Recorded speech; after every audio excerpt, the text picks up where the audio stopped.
Hi everyone, welcome back to Sembang Santai. I'm actually on my balcony right now. I'm not in my living room where we normally shoot podcasts. It's a really beautiful evening, and I love the weather for today. And also, my name is Aaron. Not sure if you already know. I'm the host for our podcast called Sembang Santai. I just want to take a moment to say thank you so much for you know joining us on this journey of trying to build our podcast, trying to build our audience, and trying to connect with you guys as well. And we really appreciate that you have been tuning in, you have been subscribing, you have been liking the videos, you've been sharing with your friends and family. It's just been incredible. I think we are a very young podcast, and we hope to make a presence soon. Now, before we jump into today's episode, I have to, this is just a disclaimer that we had a bit of a technical error. One of our cameras completely blacked out. Yes, it was quite disappointing. So for episode 3, which is today's episode, you'll only be seeing the guest angle. I truly apologize for that, but I promise the conversation is still really worth it. And because today we have a really special guest. Her name is Tamyra Selvarajan. She's an incredible guest. She's part of the Women's Aid organization, which is also called WAO. I'll be introducing her and her biodata in the podcast later on. So please sit back, please relax, and also please grab a drink along with us on the podcast also as you're tuning in, and enjoy episode 3 of Sembang Santai. Bye-bye.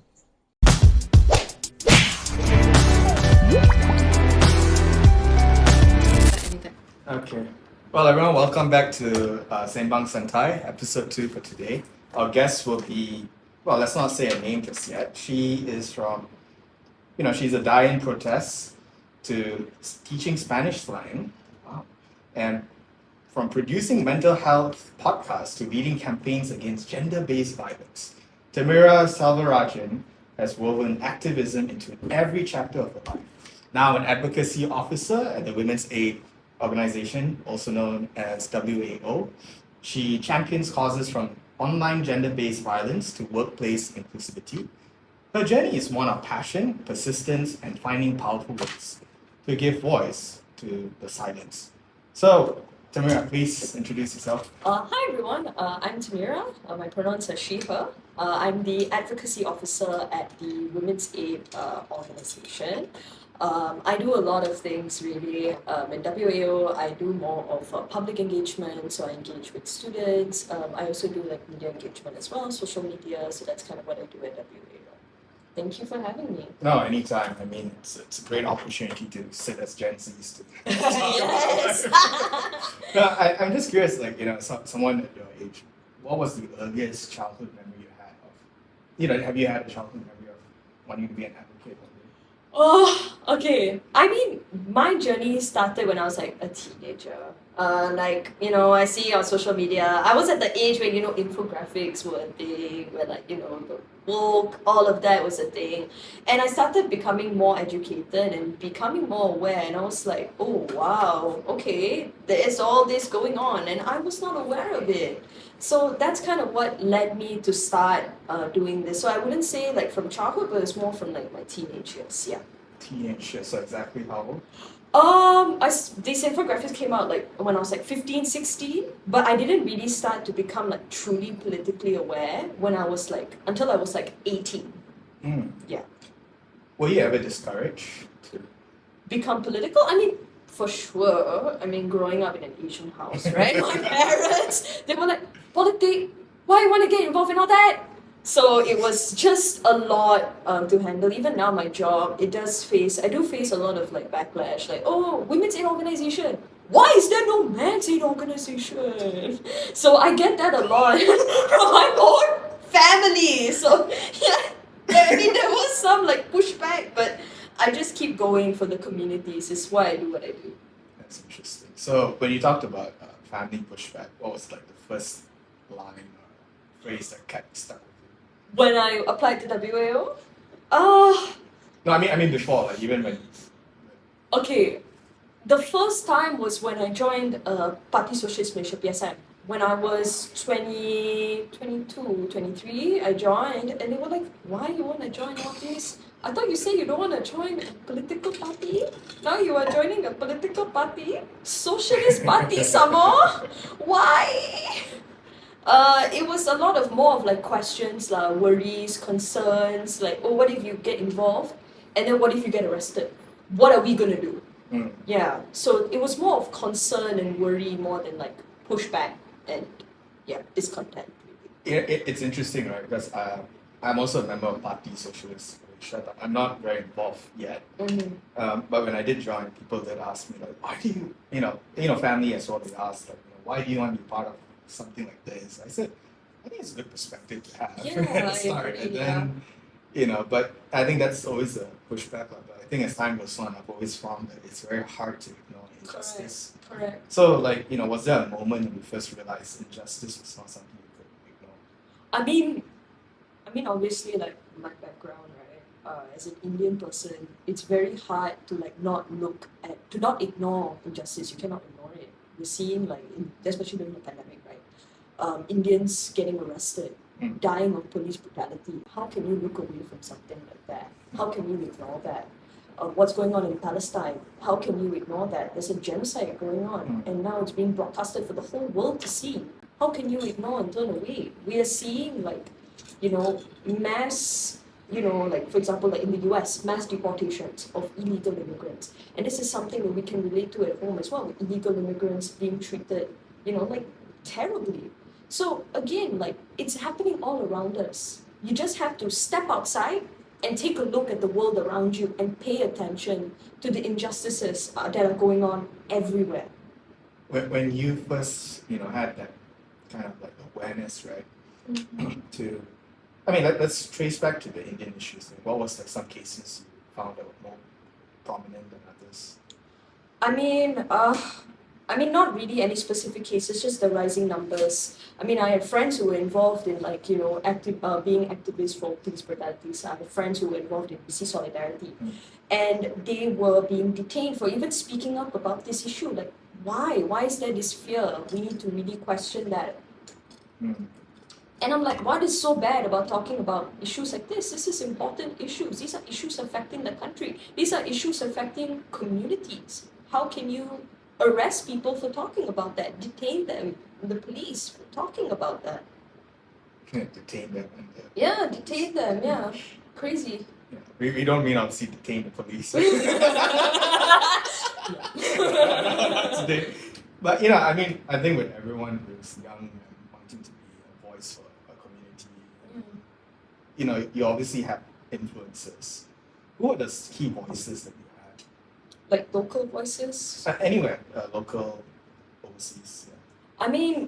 For me as a socialist, right? One of my key influences was Angela Davis. I think she is really powerful, looking at her history, looking at the background. She was involved in the Black Panther Party liberation movement for women, especially Black women. So I think she's one of my go-tos, and of course there's people like Rosa Luxemburg, people like obviously Karl Marx, Lenin, all of that. Of course, classic. So definitely like Marxist people, Marxist heroes that I really look up to, for sure. Che Guevara, people like Ho Chi Minh.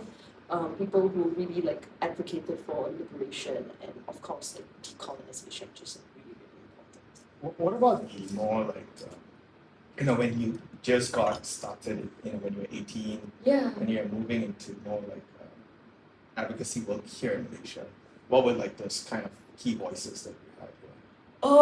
Okay. When I started out at 18, I wasn't really like a Marxist yet. I wasn't really a socialist. You weren't converted yet. Yes. But I would say one of my heroes was like people like Gloria Steinem, those kind of heroes, because I started out as a feminist first. So I looked up to people like Gloria Steinem, who now I think she's okay, but has her liberal tendencies and all of that. Oh. Yeah, she's kind of a liberal feminist. So yeah, those kind of people is who I looked up to. Unfortunately, a lot of white people. But yeah. I like how the direction is like you start off with like you're a awareness came from Indians, and then now it's to white people. Yeah, initially when I was 18, because I was reading all this external material from abroad that really like influenced my work. Because this was before I even did my degree. I did my degree when I was like, what, 2021? So I wasn't aware of like, oh, this post-colonial, decolonial. I wasn't really aware of that at 18 years old. Yeah, who would be, right? Yeah, exactly. No, I think even in which college? Taylor's University, they finally have a course, PPE. Ah, yes. Finally, after like God knows how long. Yeah. So it's not. You're not to blame. Yeah, exactly. So I think the next segment we want to go to is like, about finding your voice. Before your role at WA, you were active in many causes. Yeah. What was the very first campaign or volunteer experience that made you feel this is what I'm meant to do? Like it's like your panggilan. You know?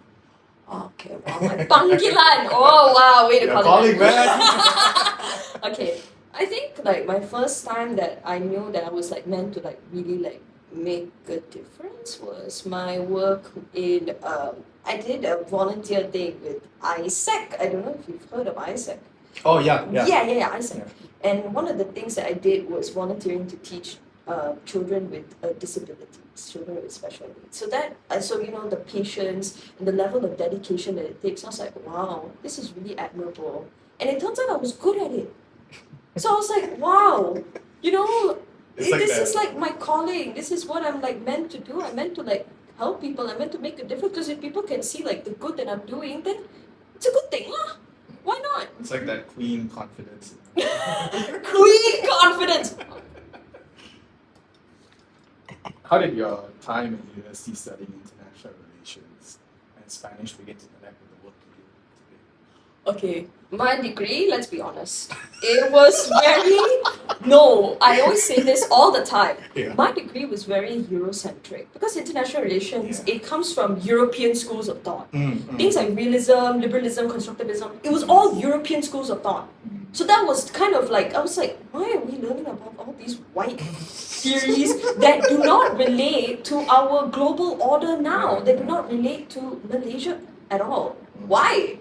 So that's when I like, at my degree level, I started reading more about post-colonialism. So that's when I started reading more about people like Edward Said, people like Frantz Fanon. I started reading more and more about them, and also like reading, like really like, I would say decolonizing like my reading list because I was sick of reading of all these European theories that just did not relate. It did not sit with me at all. I was like, what is this? You ask me what's constructivism now? I probably cannot tell you. I think let's stay here for a moment because you brought up like, I kind of went through the same awareness. Like I was reading guys like the Communist Manifesto. I was reading Friedrich Engel, a lot of this very like you mentioned, Eurocentric, and then looking at American media. But then I came to realize it's like, what does this have to do with our global issue here? You know, Southeast Asia, but most importantly within Malaysia. Yeah. So how has that shaped? Like since you've made that kind of more closer awareness, how has that shaped in your work today? I mean, it's definitely like shaped my work with how I see things lah. Like now, if you ask me like what do I look in, I look at it more like I would say like when I did my masters, You did a master's? I did a master's. What was your master's? Media, communications, and Okay. culture. So it's more like cultural studies, so like anthropology is what I was really passionate about, like anthropology, sociology, and all that. I started to like really see like, okay, it's more than just political, it's also connecting with humans and culture and society, and it's also political as well. So I was just like, yeah, that was my realization, I guess, like stepping into this, like, and then comparing it with my degree studies, that was more like political, very hardcore political, very hardcore, like, okay, European, this is how this works, like that. I was like, yeah, no. Do you think we'll ever come to a world you can actually get away from ascribing politics to anything? That's a really... Especially in Malaysia, because everything becomes political. Everything is political, whether we like to admit it or not. In this world, everything's political, the choices you make, and everything, it is political. Unfortunately, I think in this capitalist world order, we cannot get away from it. It cannot escape us because every decision we make somehow, it will have a consequence either on ourselves or on others.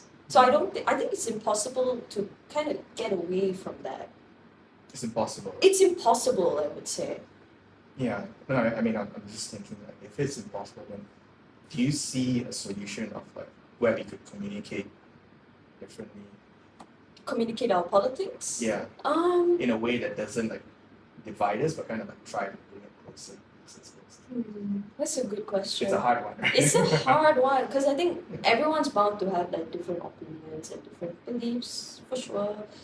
So I think having that dialogue is hard, but I think having kind of like that commonality of like, okay, everyone deserves rights. Everyone deserves to live with dignity because obviously there are more hardline beliefs that just don't believe in that. They don't advocate for humans' right to life, humans' right to dignity. So I think that's where like that dialogue and that discourse is a bit difficult when you are not, respecting humans. You're not respecting them for being humans. So that's where that dialogue becomes really, really difficult, I feel. Okay.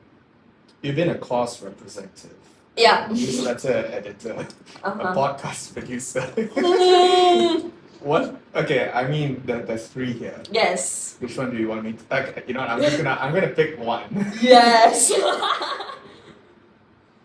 Being a representative, a course representative, how did that teach you about your experience in advocacy and communication? So being a course rep, it's a lot of work. Because you have to handle, like, even though it's a small batch of students, mind you, I was the youngest kid in the class, I was the youngest kid doing my master's degree. Everyone else was a lot older than me. Like how old? Some of them were like in their 30s, in their 40s, man. I was doing my master's, but I put a pause to it.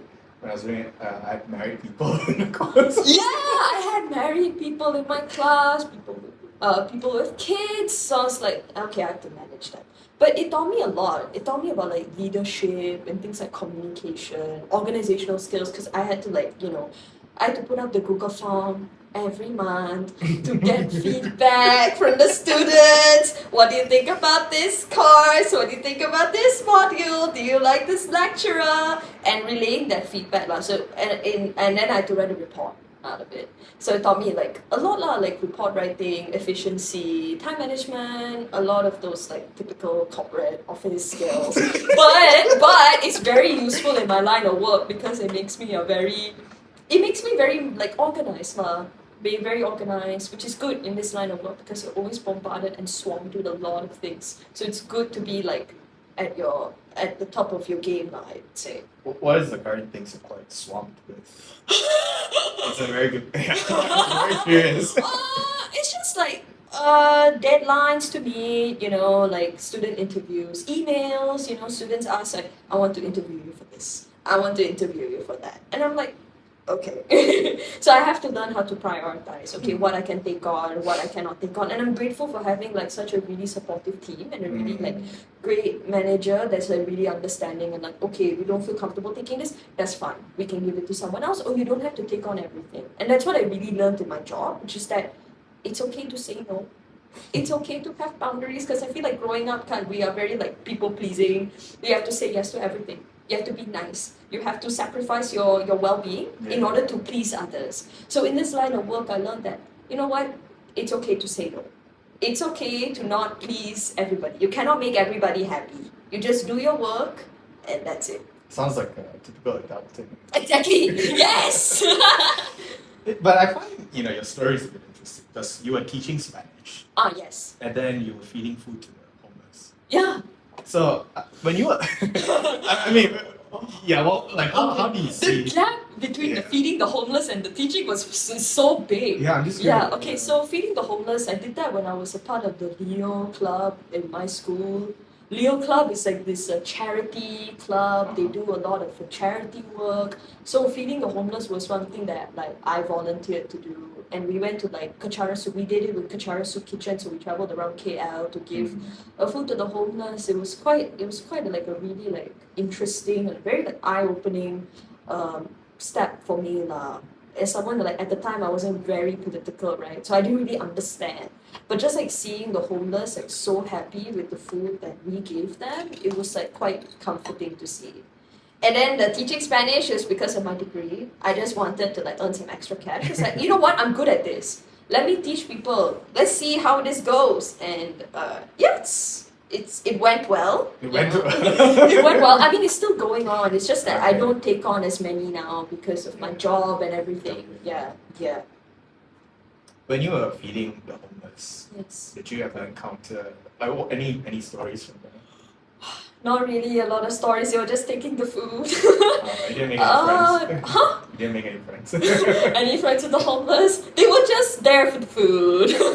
They weren't there to chit chat. No time to chit chat. Just take the food and go. That's fair. Yeah. The Students Against Genocide protests Yes. were intense and public.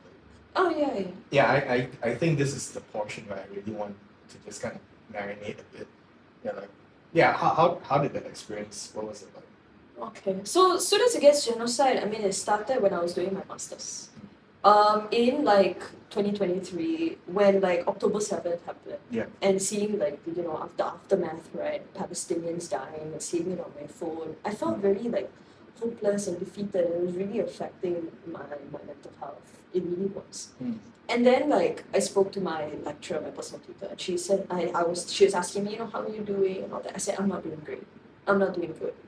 Because I keep seeing all this on my phone, and she's like, I know you're seeing this on your phone, but you cannot be hopeless. You cannot like just sit and say that, oh no, this is happening. I feel so sad. I feel so bad. What am I gonna do? And then she suggested to me, why not you do this? And why not you do an engagement? You do an engagement with students to educate them and raise awareness about what's going on in Palestine. So that's when like I collaborated with a lecturer, my old lecturer from my degree studies, because she's an expert in like Middle East politics. I liaised with her. I said, hey, you know what? We can do a program together. Let's do a program together. We can do an education program. We can have a talk. We can do like some sort of a screening or something like that. And then like later on, I roped in like my a student organization that is part of like the degree, my degree course. It's called Fear Not. And then roped in together, we worked together to create like a film screening and like a panel discussion to raise awareness and to educate students. It went really well. And it was a big success, and the panel session was also really great because a lot of, especially Palestinian students, they came up to me because they knew I was the organizer, and they said, Palestinian students in my uni, they came up to me and said, this is really great. You are doing a great thing. This is really great. This is really like, thank you for raising awareness about what's going on. And then like after that, we were like, okay, we cannot stop there. This is stage one. Let's make it, something. And then I met up with two of the students. They were like, let's do a protest. Let's do this dying protest. They got very popular in the UK universities where basically they were like lying down and showing signs and all that. So we were like, let's do that here. Initially it was small. We started off like doing it weekly. Once a week we would do it. No one gave a shit. No one cared. They were like, why are these students lying down like that? Oh, so you guys were just They were just like, take picture. That's all they did. And then like later on it got kind of bigger when we started like changing our strategy a little bit. So we started like walking around and showing signs and stats of like how many Palestinians were killed and stuff like that. So that's when it kind of like grew and got bigger. And now recently I believe they were on TV3, and they were on TV3 talking about the university's complicity in genocide. They visited the Ministry of Education, of Higher Education, to deliver a memorandum. So they've grown a lot. Yeah, I would say. They've grown. Yeah. I mean, I'm just curious, right? You must have had quite an experience. How long did that span for? I was only in the uni for like until February. So it started in like May, and then after that, when my degree studies finished, so it finished around like October, November. So I was not there long. I just did what I could, did what I could. I still advise them from time to time, still show my support and all. That's what I can do as an alumni now. Is there any experiences that stuck with you since that?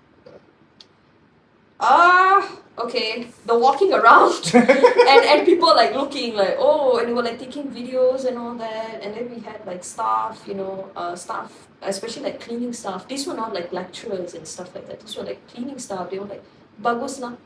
That's good. Bagus, bagus. Raise awareness. Bagus, bagus. I was like, it's nice. It's nice to have that support.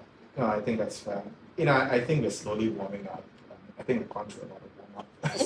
Yes. But how did, so far we've gone through a lot of your media stuff that you've done, and then you've done stuff with grassroots stuff, and everything. Yeah. How did this kind of prepare you before, stepping into your role into a national NGO like WAO?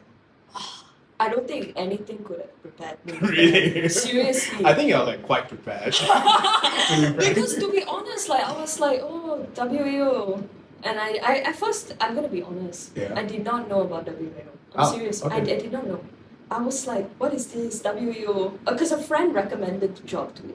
And because I was looking for a job, I said, I don't want to work in corporate. I want to work in an NGO. Because Screw corporate. I'm not a fan of corporate. I'm not a fan. So it's just like NGO. And my friend was like, hey, here are some, organizations you can apply. You can see how that goes. So I was like, okay, WAO. I saw there was an opening. And I applied to both of the openings that were there. One was Advocacy Officer and one was Capacity Building Officer. I'm going to leave it to you to guess which role I got. Capacity, right? Yes. Yeah! I knew it. Good guess.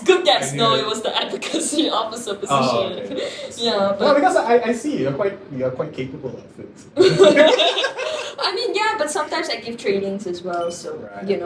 have to be flexible on the job. But I mean, nothing could have prepared me, I'm serious. Nothing. Nothing.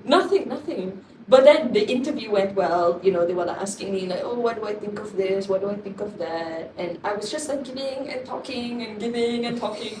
And then I found out and I got a call and I got the job. I was like, yay! Any regrets? Any regrets? I don't think I have any. I love the work that I do. I love my colleagues. The work that I do, my colleagues make my work life really great. That's good. Yeah, I think if anything else, I would have left. Yeah, I mean, Faisal and I were talking about this. He said that we work jobs where we do believe in what we're doing, but at the same time we're super bored. Ada motivasi. Yeah. So the only thing that we appreciate is the podcast. Yeah. But I want to backtrack a bit, right? Because I think I remembered earlier you mentioned something about being Indian. Yeah. And I just want to know more about any struggles you had. Where do I begin? No, I want. Let's go into that one. If you don't mind, I mean, as an Indian kid, because I'm mixed ethnicity. My mom's Sri Lankan Tamil. My dad is Indian from India, Indian Malaysian. He was born in Malaysia, but my grandparents are from India. So it was very hard to kind of explain to people I'm half Sri Lankan Tamil. To be they are Sri Lankan Tamils. Ceylonese, right? Ceylonese, yeah. You'll exist. How can?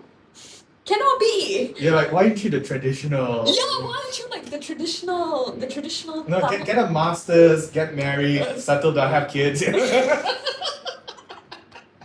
But I mean, of course, every Indian kid, not generalizing, has had their struggles. I was picked on for sure, bullied, for sure, racial slurs, all of it I faced.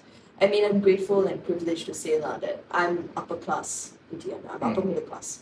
I can only imagine what it was like for lower class Indians, like my dad who grew up in poverty. So, it was hard but I'm here. I can now be a voice for my people at least, so that's good.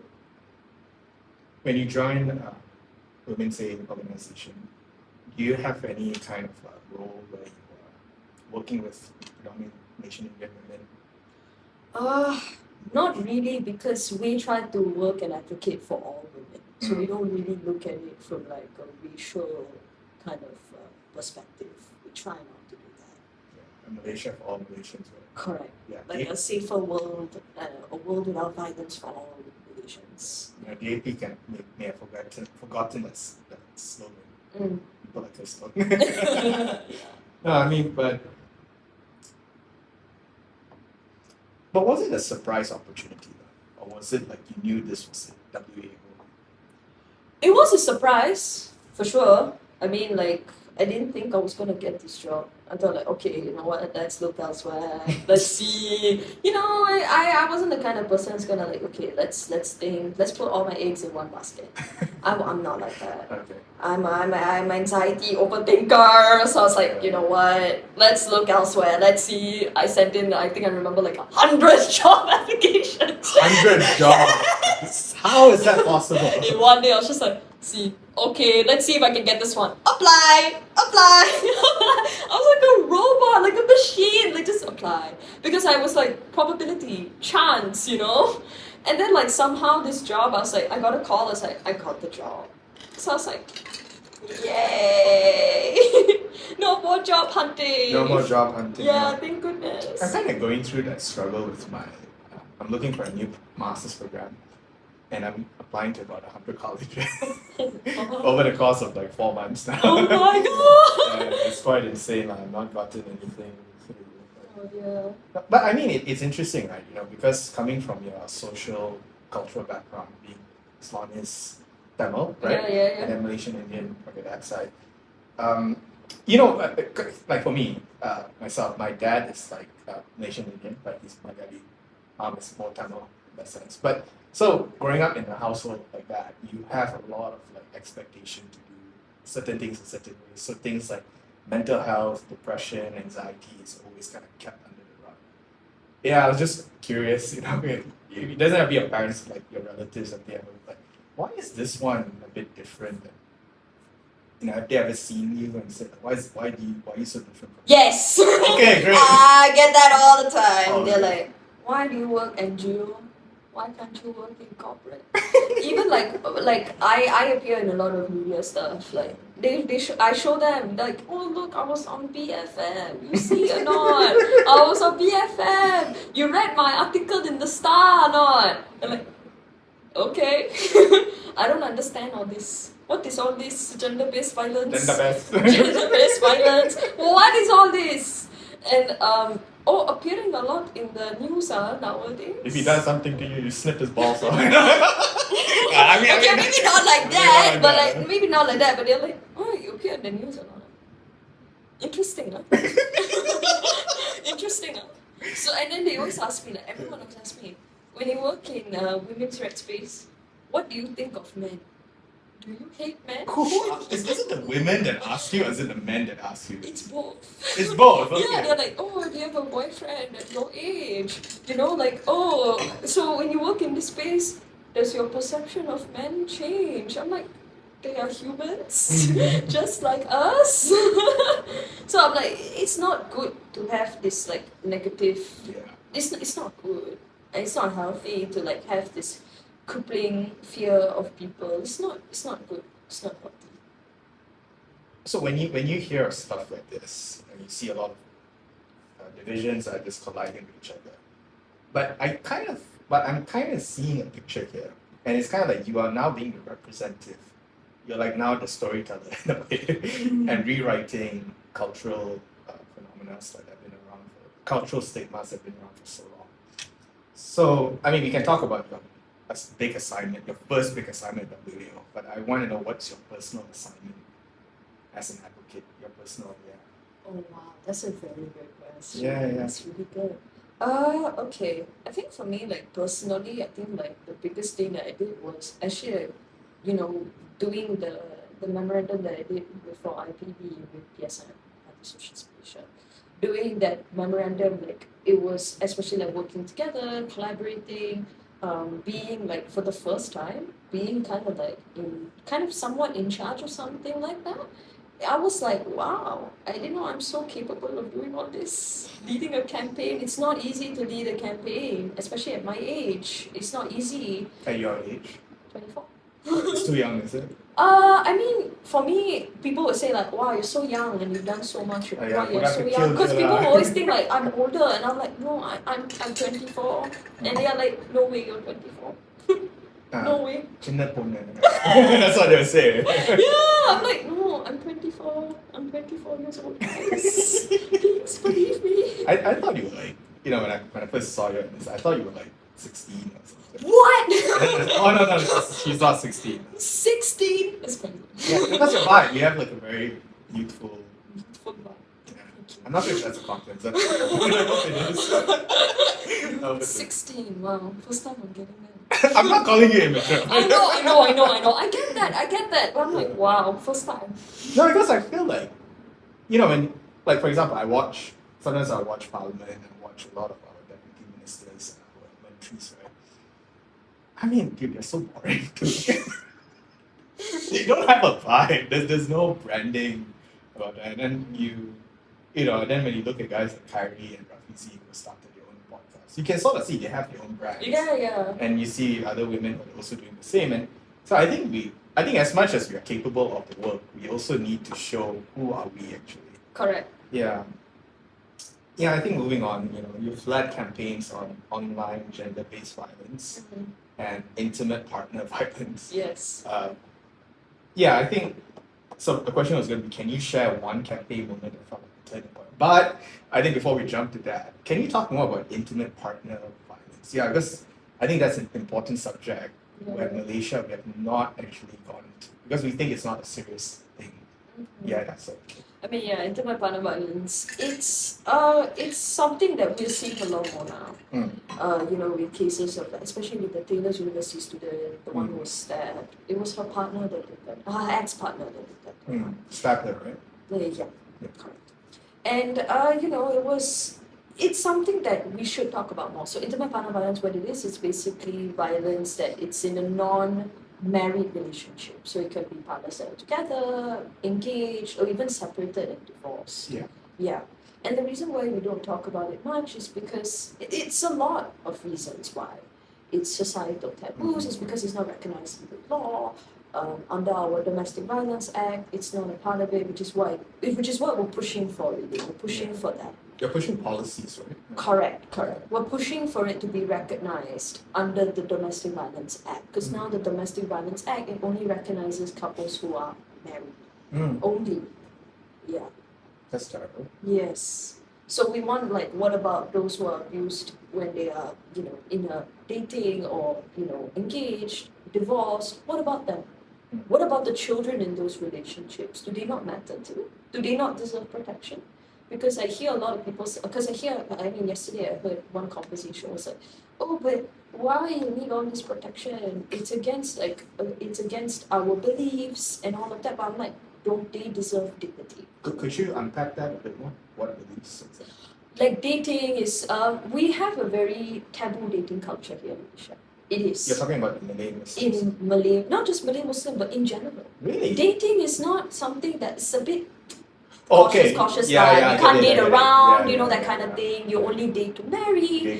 Date to marry, correct. We have a very date to marry. You can't have the dating to uncover what you want. Correct. Yeah. It's date to marry. Yeah. So it's that taboo exactly. Yeah. So I'm like, don't they deserve protection too? Just because they don't, they date around, who are you to judge them? They deserve protection from violence as well. So that's why it's so important to talk about intimate partner violence now. Yeah. No, I think that's important. No, it's a great one. When you look at gender-based violence and intimate partner violence, is there a separation between the two? Or, because I'm a baby in this, right? So I'm trying to understand, is there a distinction? Gender-based violence, it's like an umbrella term. Okay. So it's for any violence or discrimination that's carried out to be it women or men or children based on their gender. So you have things like rape, sexual assault, domestic violence, intimate partner violence, online gender-based violence. You have all of that. And then within, of course, domestic violence and intimate partner violence, there are subsets of violence. Physical, emotional, financial, sexual abuse, all of that.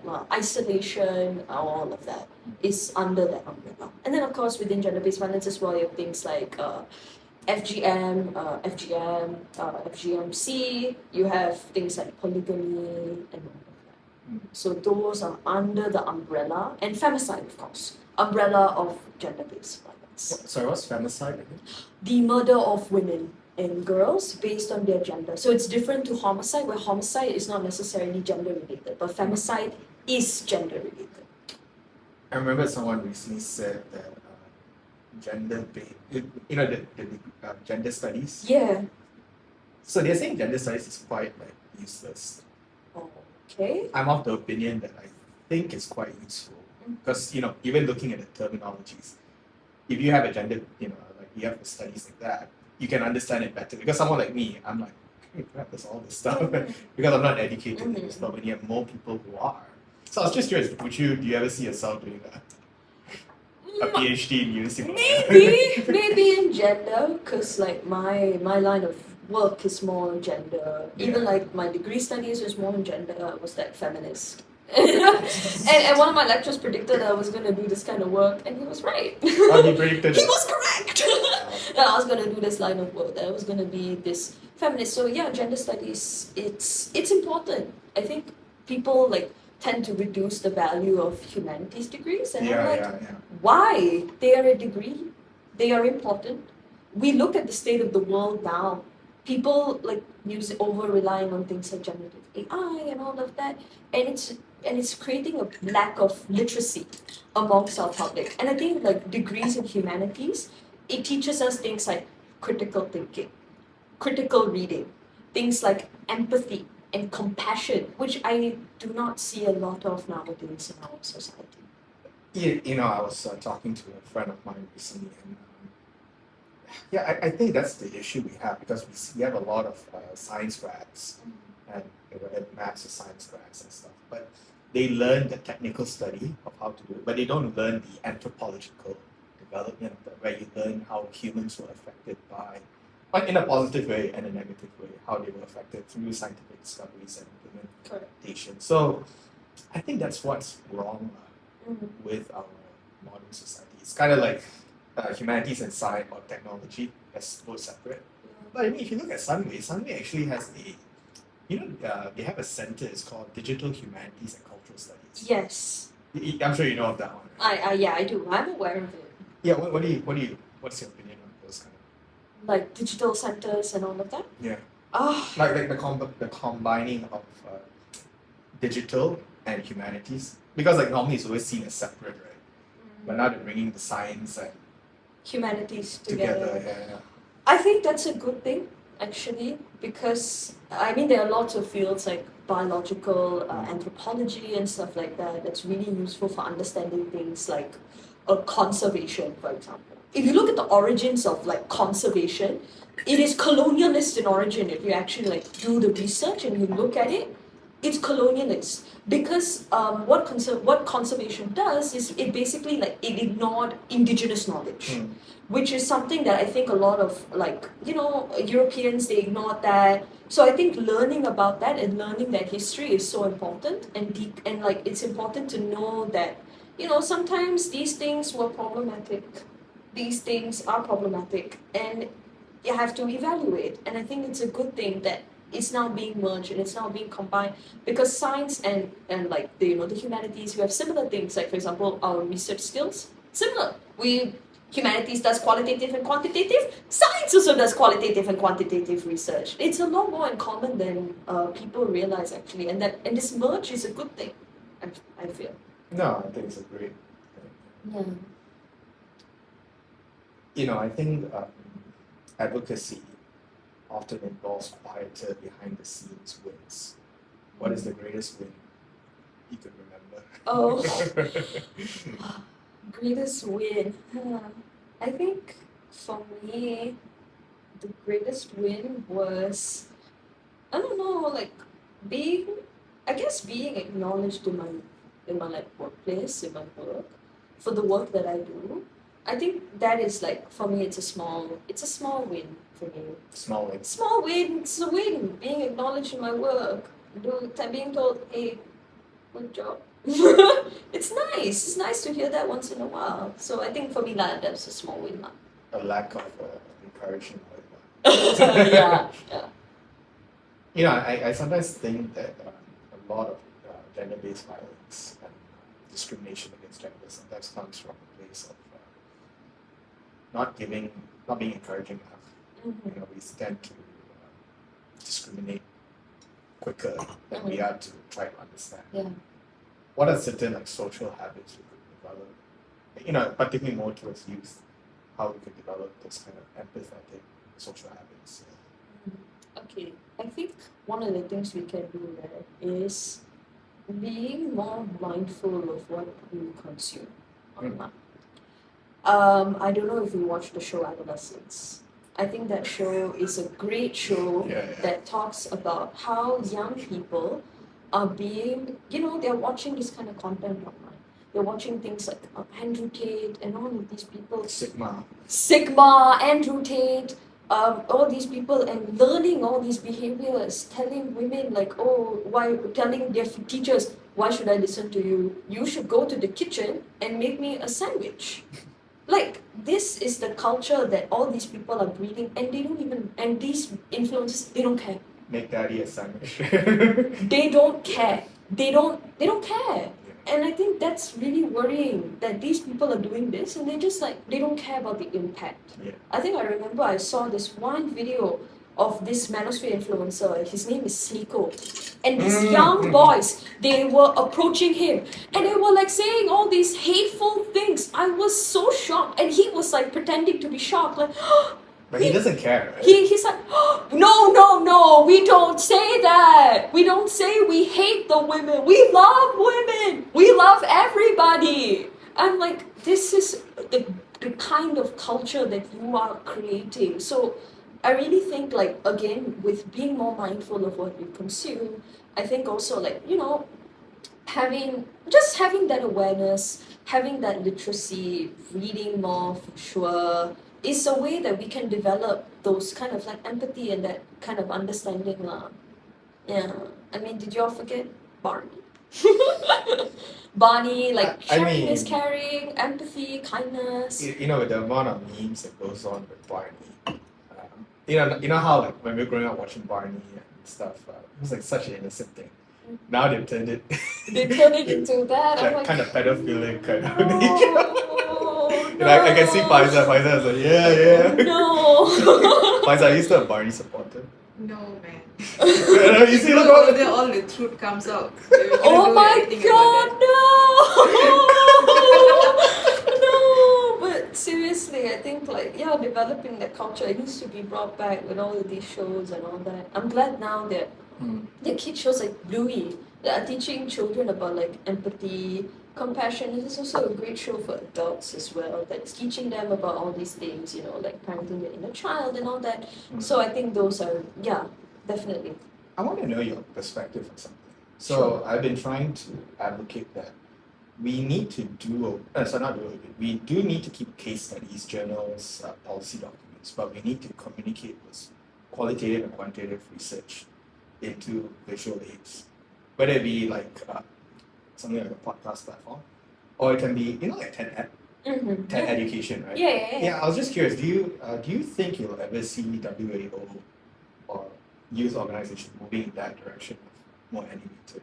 Of podcasts and videos, we are slow. I mean, a lot of NGOs are slowly turning towards doing more graphics, doing podcasts. I see that a lot more now. Doing TikTok, doing social media. I think that's the direction it's heading towards because now people are more paying attention to more like digital, visual, and I think it's really easy for people to understand these concepts because not everyone's going to read a long ass document. Not everyone has the time for that. So I think like explaining these concepts in digital means like podcasts or even like a simple TikTok video format with a trending audio or something. I think that's a really great way for us to get our message across. I'm quite disappointed in the Malaysian scene when it comes to educating the public about certain research. Like you look at the Nikah Center, when you look at ideas, right, or architects, they have such great policies. Like I've been reading their policies and incredible. The stuff they are proposing and sending out to the government is great, but the wider society doesn't read stuff, and I find that people are more moving, they're getting information through, like, someone's going to JB, right, and a podcast maybe could be an hour, but they're like, okay, from an hour podcast, then they go backward and forward and stuff. Right. And they become more educated on this subject. So I do hope it goes in that direction more and more. Actually, that's why my thesis is actually. Yeah. Oh, okay. Yeah, I'm trying to think how we can use. I'll give you an example, right? one problem we have in Malaysia is like interfaith dialogue. Mm-hmm. It's becoming like, at the time where we need it the most, it's kind of shunned upon, right? Yeah. So I'm wondering if there's a way we could transfer things like interfaith dialogue values into an animated video and then Yeah. present that. Uh-huh. Yeah, but anyways, that's just maybe another podcast we can talk about. Yeah, sure. Yeah. You also work on making WAO a more inclusive workplace. Yeah. What's one change you've championed that you're most proud of? Oh wow. Okay, so I mean, I am very new to doing Oh, yeah, this. yeah, I'm yes. very new, and even like this setting up of this like promoting and making our workplace culture better is very new. So even like for me, like I mean, it's a work in progress. I would say it's not like anything I've done yet. It's just more of like work in progress. I would say. Yeah. Yeah, no, I mean, I might get in trouble for saying this, but I heard there was a case recently. So there was this this previous human person that was working in my position. She was supposed to give it over to me, and then what happened was she gave it over to me, but then there was a person that was supposed to take under me, right? Now this lady apparently was very hard to work with, and so she was facing a lot of problems with that. What happened was she went to her boss. Her boss is male, obviously, and she told him like, "Hey, I'm having a problem with this lady and stuff." And is this a woman hating woman thing? So yeah, out of curiosity, because you talk about inclusivity, but in that scenario, in the workplace, you can sort of see like a guy is saying that, why, he's kind of assuming. Yeah, I was just curious, like, why do you think people develop those kind of mindsets? Yeah. I think it comes from a place of ignorance. Ignorance. I think when people view all these gendered issues, they're like, oh, why no double standard one? Why always man hating woman, woman hating man? Woman hate woman thing what? That's also discrimination what? I'm like, no, that's not how it works.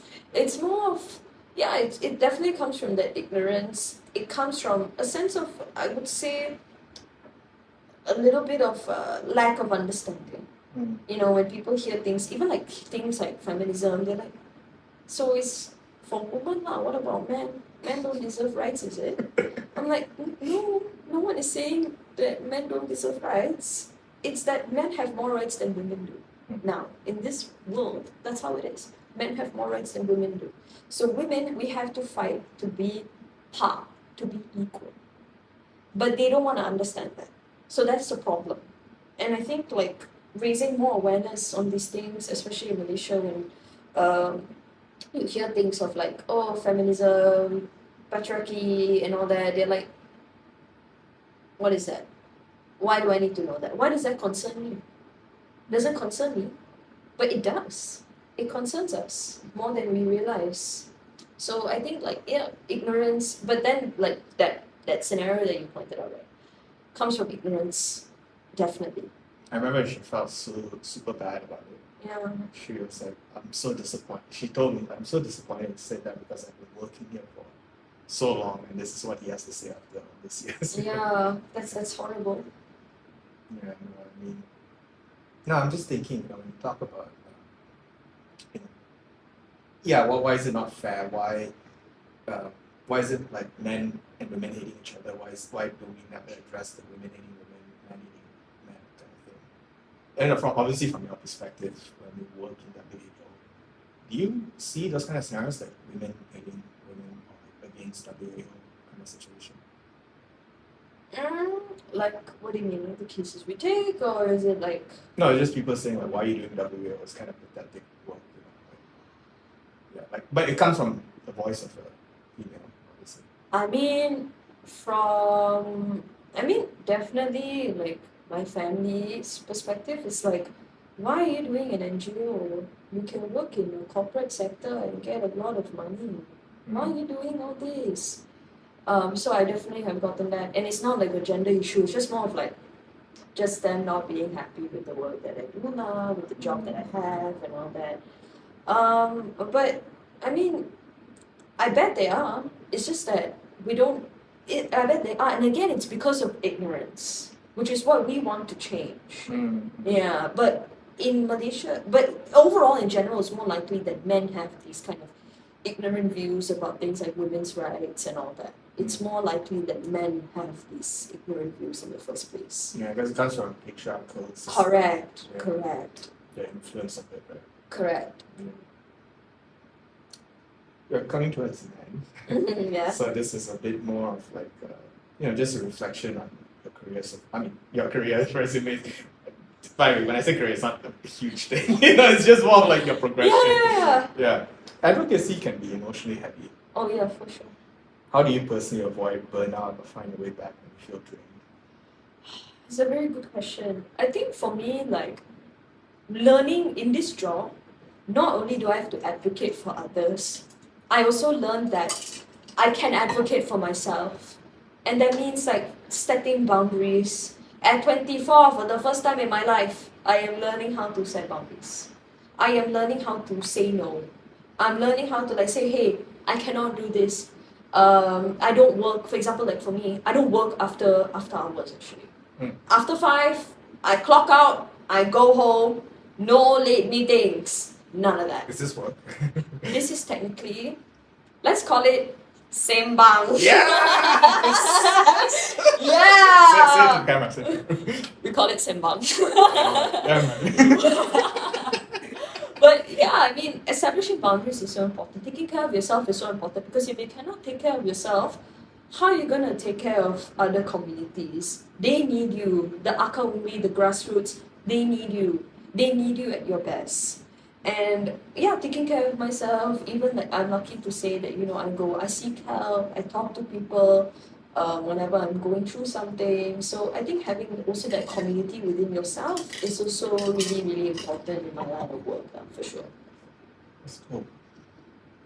Have you ever had those kind of mental health scares? You don't have to go into detail, just in general. Mental health scares, yeah. When I was a lot younger, yes. I used to get like, in uni, I used to get like panic attacks and stuff like that. So it was quite alarming. I was like, why am I shaking? What's happening? I didn't understand. I didn't have that awareness. But now, like, at least when I like have these things, which I still do, I'm like, okay, you know what? I know all the techniques now. I know things like grounding and all that. So I do that. I ground myself and I'm okay. Yeah. That's good.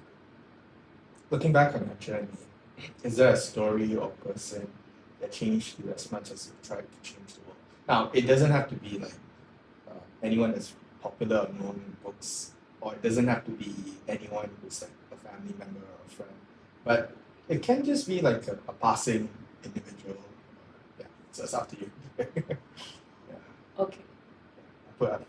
Too broad. Yes. Okay, someone who's like more like, they're like a mentor, mentee relationship. I would say, I learn a lot from my colleagues. In my line of work, I learn a lot from them. Like, I'm the youngest in the staff. I'm serious, I'm the youngest. Oh, So yeah. I'm always learning a lot from everybody because this is like my first time doing this kind of thing. So I'm not the most knowledgeable. I don't know everything. But I learn a lot from them. And in a way, I don't know if they learn a lot from me. I hope they do. But yeah, I think like just that my colleagues, my work environment, I learn a lot from them. And I legit I couldn't do this without them. Serious. No, that's good. Well, I guess you're trying to say in a humble way you're the boss. Okay, I'm kidding. I'm sorry. I'm sorry. No. She's very humble. That's not what she meant. I'm trying to keep pace with you for your colleagues. They watch this. No, but We call each other boss in office. oh really? Yeah, boss. Everyone's a boss. Oh, I was at boss school. Yeah, boss. Everyone's a boss. That's good. If I come to see that. I think you're going into a place, and I don't think this is the end for you. Oh. WAO. I think. It's like she doesn't even believe it herself. I was like, okay. No, I get the sense that I think you're moving into a direction that it's going to propel you to something much larger. So maybe it might be the next Omega, Oh my god! I don't know. Wow. I don't know. We do need another bigger, wow. but if let's say 5, 10, 15, 50 years from now, you were on a porch, sitting with your significant other. It's not about marriage, right? Yeah, of course. If WAO was a chapter in a book, what would its title be? Yeah. If you were reflecting with your significant other about that. Okay. That's a very interesting question. Wow. I mean, Because you're in the midst of it, right? okay, I think I would go with the cheesy, the High School Musical song, the start of something new. Yeah, it's the start of something new. Yeah, I think that's what I would title it, the start of something new, because it's a new journey for me, and yeah, it's like starting something because I'm doing this for a career now, so it's like something new for me. So that's what I would title it for sure. Yeah, I mean, it would be interesting to see what are the challenges ahead, right? Yeah. Like, because it's like you're doing this as a career now, Yeah. and then later on, Yeah. but I love it. I love everything. I think it's incredible. Yeah. But looking ahead, we had that last question. Looking ahead, what's the future scene in your life story you haven't lived yet, but are determined to make happen? So it's not like a thing where, it's just a dream, but you want to make it happen. Oh wow. Scene. Oh okay. You're like the director. You gotta make it Oh happen. god! Okay. So you cannot say, oh no, the scene is in my mind, Mm. but I cannot make it happen. It needs to happen. That's a good question. I mean, ideally, my job shouldn't exist. Yeah. CSOs shouldn't be a thing because ideally, government institutions should be doing their job. Unfortunately, I have to be stuck in this job. Unfortunately, I have to be stuck doing this because governments and institutions are still failing to do their job. So we have to exist. Yeah. But I say it's kind of like a blessing to also do this because I get to connect with communities and make a difference and do something that government cannot do. If I were to think of like something to make happen, definitely, I don't know. I would say American at one Eagle. point. Okay, I was waiting to send that out. No, but sorry, finish. Okay, ideally, a PhD, Okay. but I don't want to go into academia. Because Okay. I think academia is full of people who sit in an ivory tower and they dictate what you think, what you think and stuff like that. So I cannot make a difference in the work that I do while being in academia. I cannot do that. I cannot. Okay. Yeah. That's fair. Well, that's our 20th question. Now now before you came on, we do have a bonus question. Okay. And this is what Sydney Sweet. I I want to ask you about it. I want to ask. So just for context, Sydney Sweeney did an American Eagle ad a couple weeks ago, where she was a Euphoria actress, as Yes, yes. heroine and stuff for that, and it came out a lot of controversy. So some of it was that I can't remember. It was like the blue eye, if you have blonde hair, blue eyes, you're more superior gene than the rest. And then of course the others were saying, oh no, but actually if you see it's more body positivity because if you look at the Kardashians, they have been ruling the market for so long on what beauty standards are. So yeah, I just based on that, what are your reflections? Okay. I think first of all, I definitely think I'm on the side that it is a eugenicist. It is. Because if you look at history, you look at Nazi Germany, you look at all their propaganda pieces, you see that the messaging is very similar to this. It starts with advertising. It starts with using covert language like, jeans, pun. It's a pun. But is it really a pun? Or is it just like covering your beliefs through this kind of language? It's possible to create an inclusive jeans campaign. Recently Gap included Cat's Eye in their campaign, which is an inclusive K-pop group, and they had even an Indian on there. Oh, really? Lara, an Indian on there as well. So it is possible to create inclusive jeans ads, but American Eagle just doesn't want to do that. They just chose Sydney Sweeney, a conventionally attractive, blonde-haired, blue-eyed girl to do their jeans ad, saying things like, my genes are blue. Genes are passed down from parents to offspring, like giving a boring biology lecture. And her body's on display. Her body's on display, zooming in on her body. I'm like, can't you see? When people say, oh, but it's not that bad. It's just a jeans ad. What's the big deal? This is how it starts. It's poor and when Donald Trump endorses your ad and endorses you. And he's blonde, right? Yeah, and he's blonde as well. So I'm like, I think that should be taken very carefully. And I think even like Dunkin' Donuts as well recently did an ad about tan and olive skin or something like that. I was like, what is happening? Can't y'all come up with more creative ad ideas than this? Why does it have to be racial? Why does it have to be racial? So why does it have to be racial? I guess just building off of that into the Malaysian scenario, do you see similar advertising that are catering to certain beauty standards more than others? This is a bit controversial, I know. I mean, okay, maybe not with. That's a good question. I don't really see it with advertising. I see it more with influencers. I mean, nowadays people are copying. People have the same Instagram. Yes. Yeah. And I'm like, it's not really a Malaysian thing. It's more because people see online and they see like influencers. And I'm not saying there's anything wrong with wanting to look like that. There's something wrong with it. If it's what you want, good for you. But I'm worried more and more that people are not embracing who they are anymore. It's now like they have a copy paste personality, which scares me, frankly. Because of like what happened to individuality, Right. having your own look. It's okay to not look like a celebrity. It's okay to not look like that. Sydney Sweeney did not look like that. Let's be real.